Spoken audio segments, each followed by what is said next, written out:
Thank you so much. Thanks, man. UAW. Look at this. Wow. Wow. Thank you.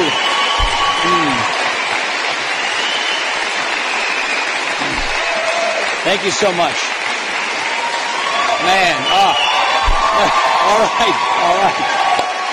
right. It's so warm.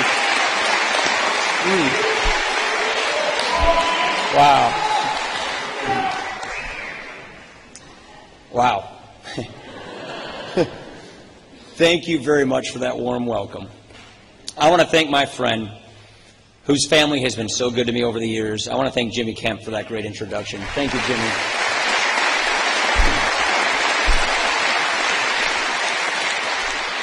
I also want to thank everyone here at Cleveland State University for your warm hospitality. Thank you very much for that.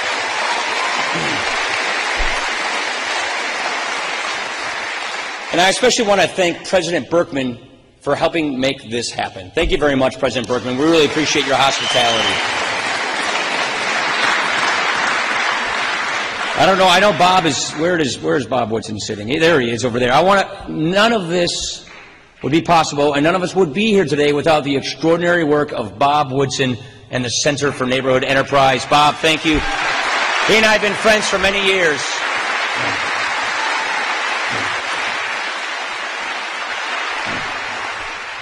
We are here in partnership on behalf of an idea. That no matter who your parents are, no matter where you come from, you should have the opportunity in America to rise, to escape poverty, and to achieve whatever your God-given talents and hard work enable you to achieve. In so many ways, our nation's history has been a long struggle to bring opportunity into every life. Our nation was founded on the creed, as Jimmy just said. All men are created equal, that we all possess equal rights to life, liberty, and the pursuit of happiness. But of course, equality of opportunity hasn't always been a fact of life in our country. It's been something we've had to constantly fight for. It's a cause that continues to this day. Even though so many barriers to equality have fallen, too many old inequities persist. Too many children, especially African American and Hispanic children, are sent into mediocre schools and expected to perform with excellence. African American and Hispanic children make up only 38% of the nation's overall students, but they are 69% of the students in the schools identified as lowest performing. That's unacceptable. We owe every child a chance to succeed in life in this country.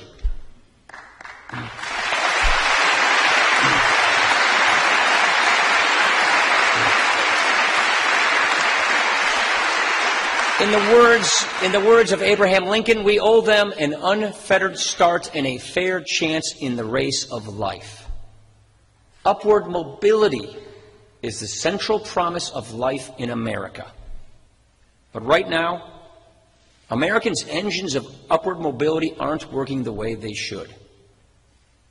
Mitt Romney and I are running because we believe that Americans are better off in a dynamic, free enterprise-based economy that fosters economic growth and opportunity and upward mobility, instead of a stagnant, government-directed economy that stifles job creation and fosters government dependency.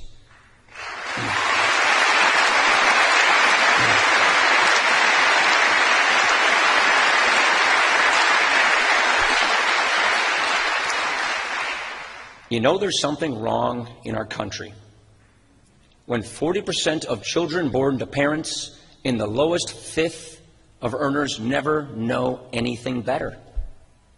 The question before us today, and it demands a serious answer, is how do we get the engines of upward mobility turned back on so that no one is left out from the promise of America?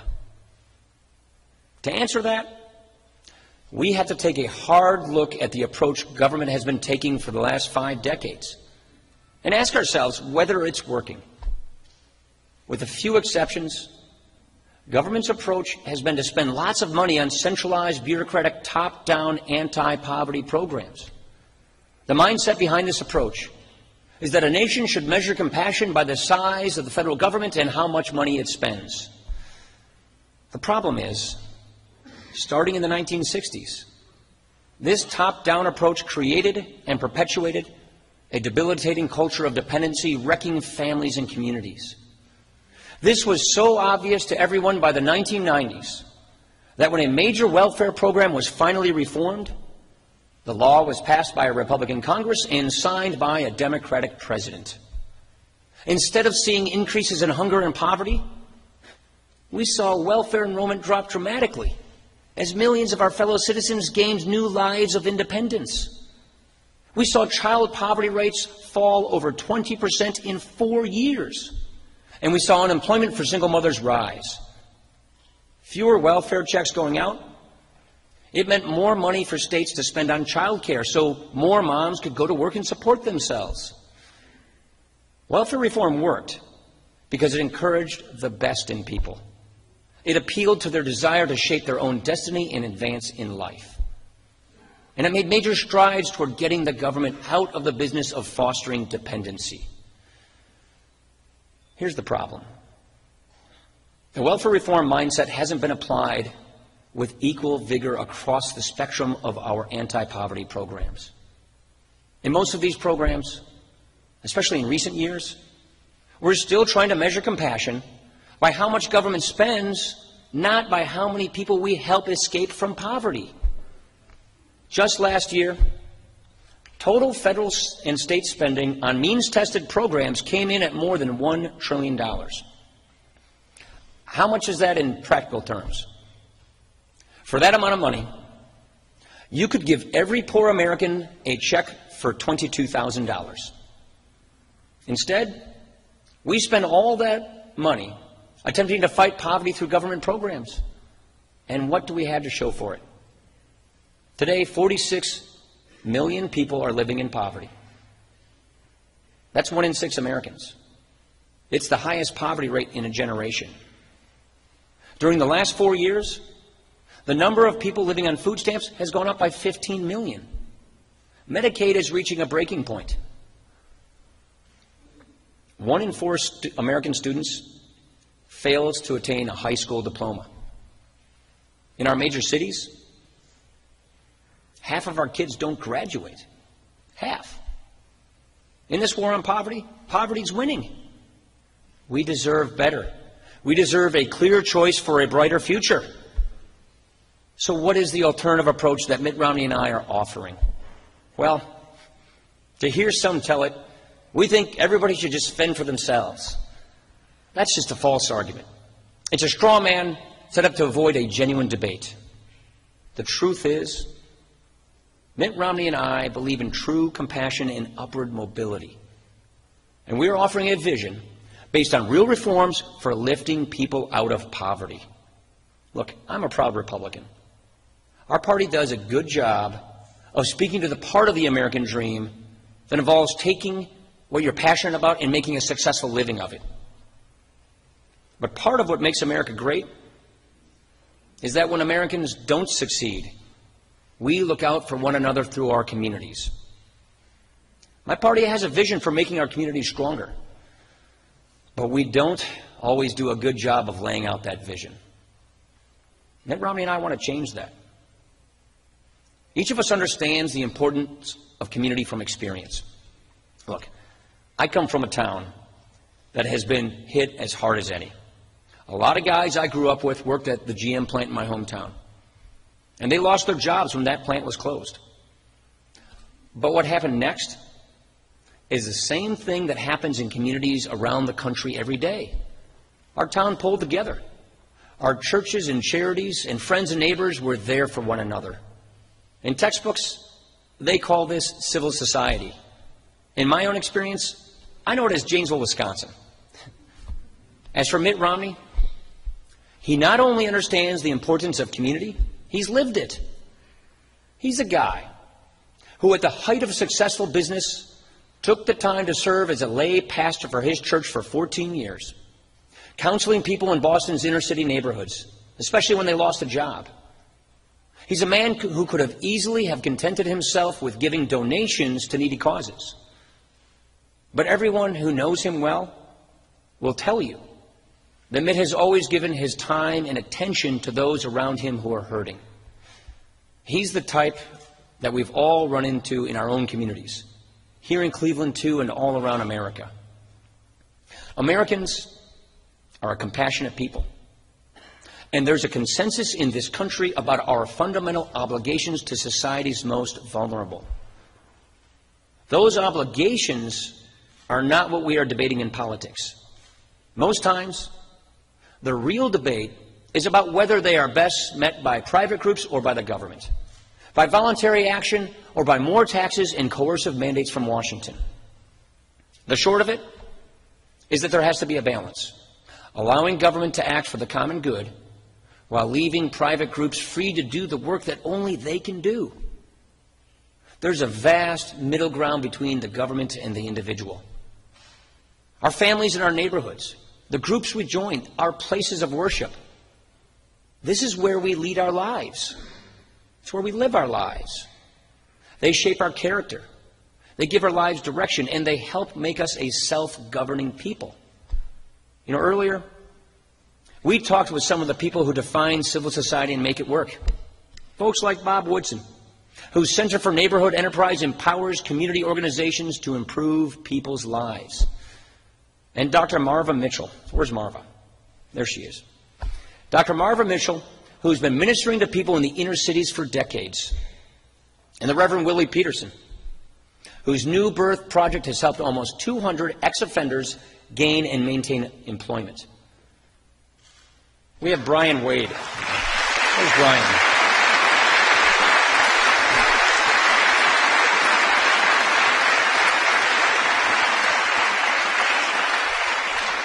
We have Brian Wade with us here today. Where's Brian? When Brian felt called to open a homeless shelter in Elyria, he didn't just volunteer his time. He and his wife moved their family, a baby and 2 young ones, into the shelter and lived there for 7 years. He and his volunteers,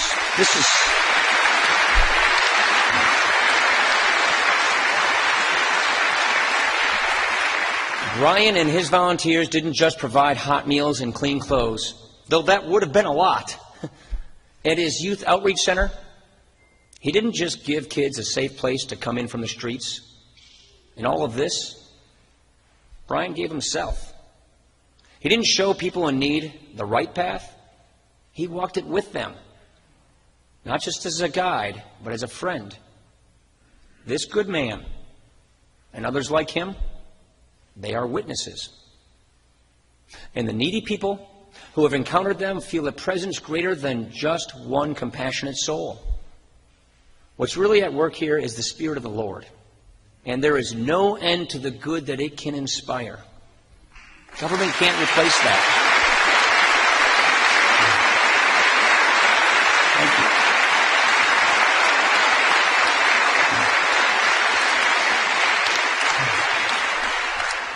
For our part, should we have the chance to serve, I want you to know this.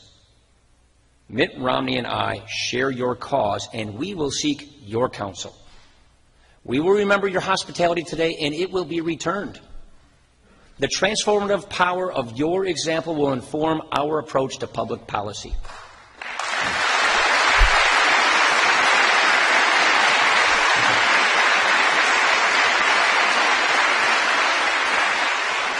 And when the question is how best to help low-income families reach for opportunity, we will not defer to the Washington knows best crowd. We will talk to the real experts, like the people who are right here in this room with us today.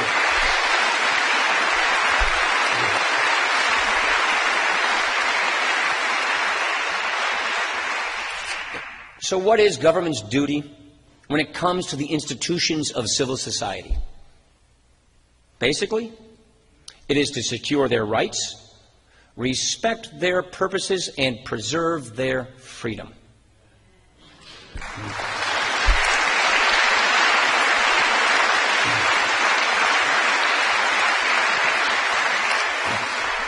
Nothing undermines the essential and honorable work these groups do quite like the abuse of government power. Take what just happened this past January, when the Department of Health and Human Services issued new rules requiring Catholic hospitals, charities, and universities to violate their deepest principles. Never mind your own conscience, they were basically told. From now on, you're going to do things the government's way. This mandate isn't just a threat to religious charities. It's a threat to all those who turn to them in times of need. In the name of strengthening our safety net, this mandate and others will weaken it. Here's the good news. When Mitt Romney is president, this mandate will be gone.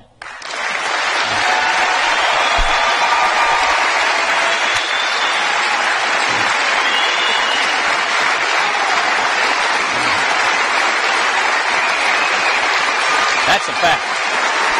We can keep that one.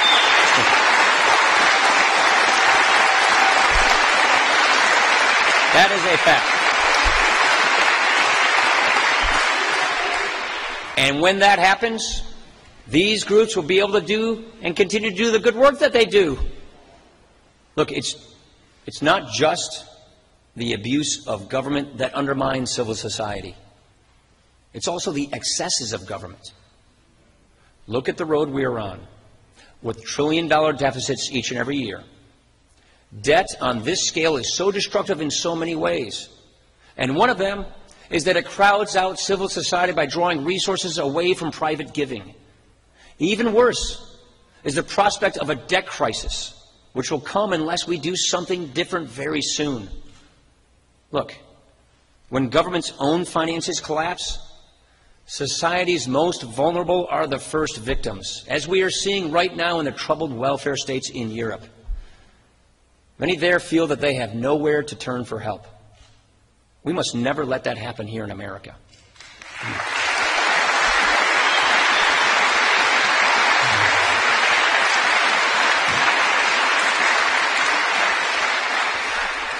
Where government is entrusted with providing a safety net, Mitt Romney and I have our own vision for how to keep it strong.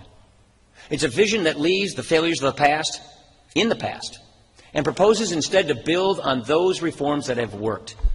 For starters, a Romney-Ryan administration will clearly restore those parts of the welfare reform law that have been undone or weakened. We will do this for the sake of millions of Americans who deserve to lead lives of dignity and freedom. We will also apply other lessons from welfare reform success. For example, many of the solutions that worked in the 1990s came from such states as my home state of Wisconsin, and leaders such as former Governor Tommy Thompson. President Clinton and Congress recognized that it would be a good idea to give states more power to tailor welfare to the unique needs of their citizens.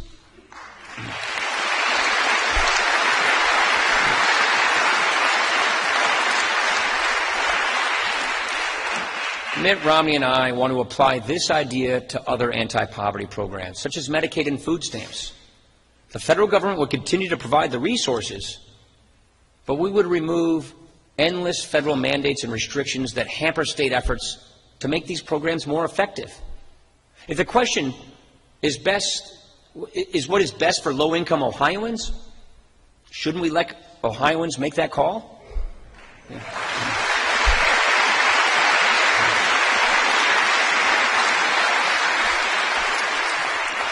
But strengthening these safety net programs is still not enough. If we want to restore the promise of America, then we must reform our broken public school system.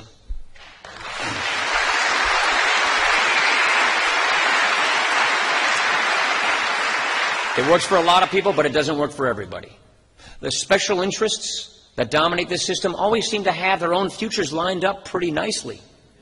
But when you think about the future of the young adults the system has failed, many will face a lot of grief and disappointment. And their country owes them better than that. You know, I recently spent some time at the Cornerstone School. It's an independent school in Detroit that has served urban students for 20 years. It's an amazing place. You can feel a culture of responsibility and achievement all around you. While I was there, You know, I got to talking with this 10th grader named Alexis. She's already reading economics books that I didn't even encounter until I was in college. But more importantly, she and her classmates are learning the values of discipline, accountability, respect, service, love for one another.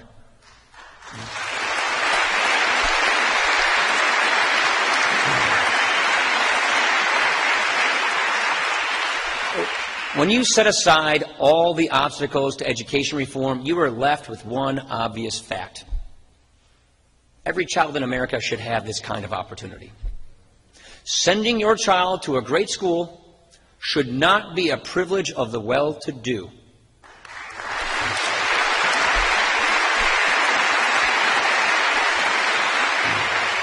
That is why Mitt Romney and I believe that choice should be available to every parent in our country, wherever they live. Education reform is urgent. And freedom is the key. Look, the strength of the safety net and the quality of our education system are among the many issues this year where the neediest of Americans have a direct stake. But above all else is the pressing need for jobs.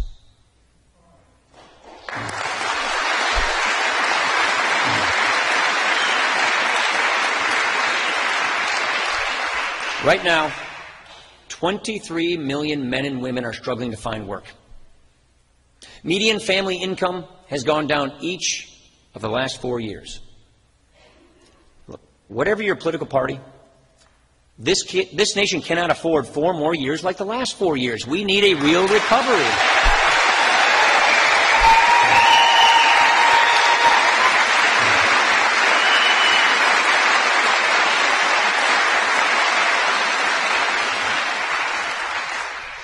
And Mitt Romney, this is a man who is uniquely qualified and ready to deliver this recovery. Why? Because he understands how an economy works and what it takes to make it grow. And like the best leaders, he has set a clear goal: 12 million jobs over the next 4 years. We can do this, but it's going to take bold departures from the current policies. Sadly, in 4 years and now in 4 debates, neither President Obama nor Vice President Biden has offered the American people an agenda for a second term. But we know what it would be: more of the same. Mitt Romney and I will get American workers back in the business of producing American energy. We won't add to the job training bureaucracy. We'll get resources directly to the workers who need the skills. We'll open new markets to American products. And when it comes to trade, we'll crack down on countries that cheat. We won't bury our children and our grandchildren in debt. We will stop spending money we just don't have.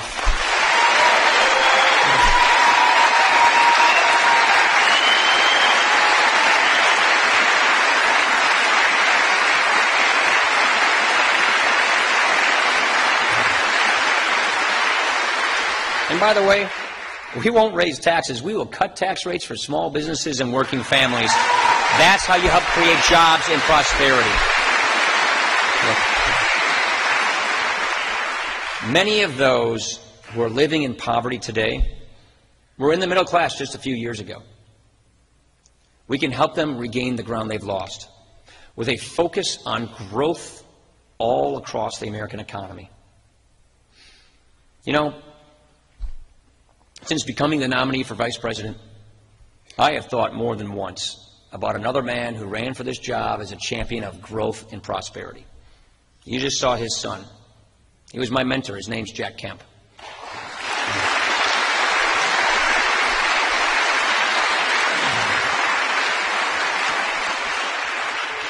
One of the things his friends loved most about him was his really big heart. When Jack Kemp talked about opportunity in America, he meant opportunity for everyone. When he spoke about progress, he meant progress for everyone. That is the kind of spirit that any political party can use in any generation. Over many years, Jack set his mind and heart to the problems of poverty, brushing aside a lot of the old assumptions and the settled attitudes. The same holds true for Mitt Romney. If you want to know how Mitt Romney will lead our nation, then look at how he has led his life. He's a modest man with a charitable heart. He's a doer and a promise keeper. Look, Min and I have a message that's bigger than party. We are speaking to all Americans in this campaign because we believe, as Jack Kemp believed, that economic growth and equality of opportunity are the surest path to the pursuit of happiness in America. Wherever we are in life, whether we are rich or poor, black, brown, or white, American by chance or by choice, we are one nation, rising or falling together.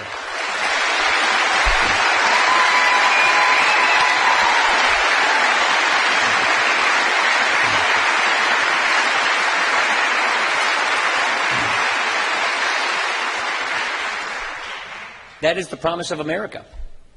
And we can make it real in the lives of the many who feel left out.